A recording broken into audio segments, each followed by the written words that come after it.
आता तो जो डायस होता तो बंदिस्त होता, हा काय ओपन आहे, आलं लक्षात. आणि हा डायसच आहे, ओपन झालेला आहे.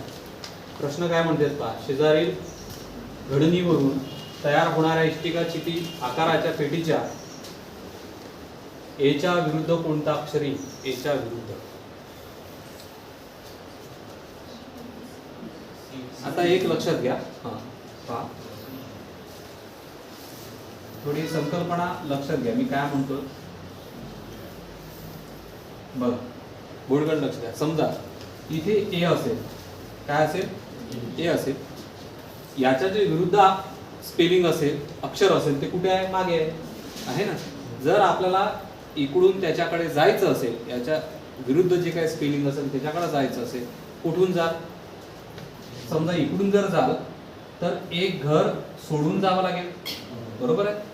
इकडून जर जाल एक घर सोडून जावं लागेल, खालून गेलं तर एक घर सोडून, आणि इकडून गेलं तर एक घर. म्हणजे याच्या जे विरोधक आहे किंवा विरुद्ध आहे तो एक घर सोडल्यानंतर असतो. आलं लक्षात? विरोधक कुठे असतो? एक घर सोडल्यानंतर असतो, बरोबर आहे ना. आता मला एक, आता हा ए इथे आहे, बरोबर आहे. मग याचा विरोधक हा असेल का? नाही. एकाच लाईनीमध्ये एक घर सोडून असेल. लक्षात आलं का तुमच्या?